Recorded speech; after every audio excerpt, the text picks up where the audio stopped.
Inilah bagian tubuh Nabi Muhammad yang masih bisa kita jumpai saat ini. Setiap muslim wajib tahu, bahwasanya Nabi Muhammad adalah Nabi terakhir dan panutan bagi seluruh umat Islam yang ada di berbagai penjuru dunia.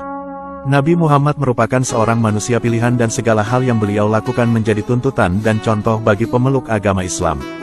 Dahulu, Nabi Muhammad lahir pada abad ke-570 Masehi, dan beliau wafat pada tanggal 8 Juni tahun 632 Masehi. Sampai saat ini, wajah Nabi Muhammad tidak pernah terabadikan dalam lukisan atau sketsa apapun. Sehingga, sampai saat ini tidak ada yang tahu bagaimana wajah dari sosok Nabi Muhammad SAW. Hal ini disebabkan karena adanya larangan untuk menggambar wajah Nabi Muhammad atau mencoba membuat ilustrasinya. Hal ini tentu berbeda dengan agama lain, di mana tokoh-tokoh dalam agama mereka banyak yang digambar dan dibuat ilustrasi dalam bentuk patung.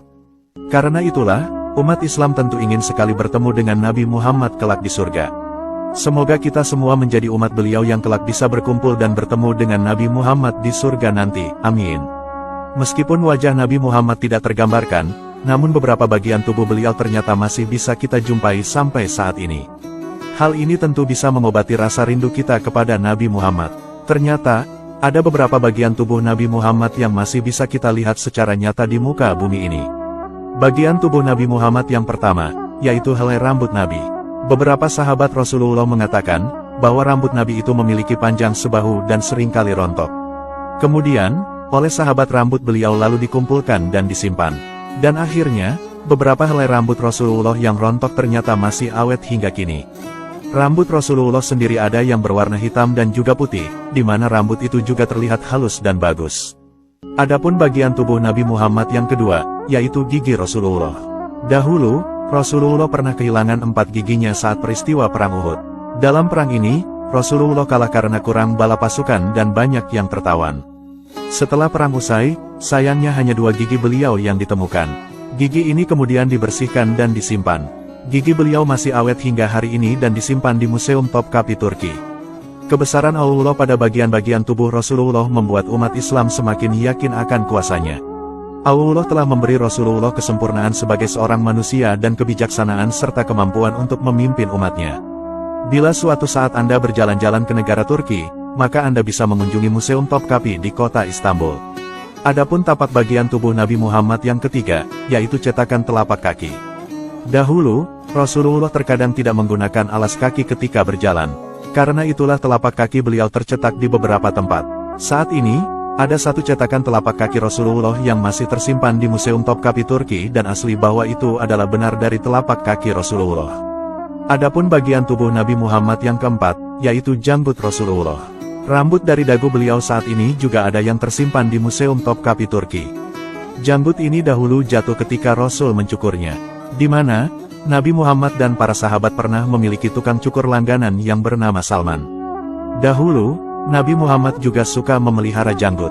Walau disunahkan untuk memelihara janggut, namun Rasulullah tidak membiarkan janggut di dagunya tumbuh tidak beraturan. Nabi senantiasa mencukur rambut janggutnya agar terlihat rapi. Oleh karenanya, janggut ini dahulu ada yang menyimpannya sehingga sekarang bisa kita saksikan bersama. Rasulullah SAW adalah manusia yang sempurna. Keindahan perangainya berbanding lurus dengan keelokan fisik tubuhnya. Wajahnya sangat tampan melebihi ketampanan manusia manapun, bahkan meskipun dibandingkan dengan Nabi Yusuf sekalipun. Dahulu, Allah telah menganugerahi Nabi keindahan seutuhnya hingga tidak dibagi dengan yang lain. Berbeda dengan keindahan yang diberikan Allah untuk Nabi Yusuf, di mana beliau hanya menerima separuh keindahan dan separuh yang lain dibagi untuk makhluk di seluruh penjuru dunia. Dahulu, Nabi Muhammad memiliki perawakan yang sedang, tidak terlalu pendek, tidak pula terlampau tinggi. Selain itu, rambut ikal beliau bergelombang namun tidak keriting bergulung dan tidak pula lurus kaku. Selain itu, badan beliau gempal tidak terlampau gemuk dan dagunya tidak lancip. Nabi juga memiliki wajah tampan dengan bentuk yang agak bundar, dan merupakan seorang manusia yang paling tampan di antara manusia sejagat raya ini. Kemudian, Nabi Muhammad juga memiliki kulit putih yang kemerah-merahan. Matanya hitam pekat, kedua bulu matanya memanjang tidak saling menempel sehingga tampak indah sempurna. Selain itu, beliau lebih sering memandang ke arah bawah daripada ke atas, di mana hal ini menggambarkan sosok manusia yang sangat tawadu dan khusyuk.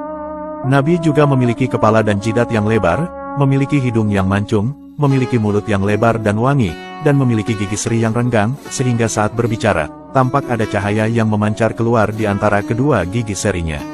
Selain itu, Nabi juga memiliki pipi yang lebar dan tidak tampak menjulur tulangnya. Lehernya bak lukisan yang elok nan indah serta bersih jernih layaknya warna perak. Nabi juga memiliki bahu yang bidang, serta memiliki bulu yang lebat memanjang dari dada sampai ke pusat. Kemudian, Nabi juga memiliki tapak tangan dan kaki yang tebal dan halus. Laju langkahnya cepat dan tegap. Saat menoleh, seluruh badannya ikut menoleh sehingga menunjukkan pribadi yang menghargai siapapun. Kemudian, di antara kedua bahunya terdapat khotamun nubuwah atau tanda kenabian. Perangainya juga amat lembut, ramah dan berwibawa. Di mana ketika ada sepasang mata yang melihatnya, pastilah ia akan langsung menaruh hormat padanya meski baru pertama kali memandangnya. Siapapun yang berkumpul dan mengenalinya, maka ia akan mencintainya. Nabi Muhammad juga memiliki keringat putih yang berbau harum sekali. Bahkan saking wanginya, sampai-sampai Ummu Sulaim menjadikannya sebagai parfum. Semoga kita semua kelak bisa berkumpul dan memandang wajah mulia Nabi Muhammad di dalam surga nanti. Amin. Wallahu a'lamu bishawab.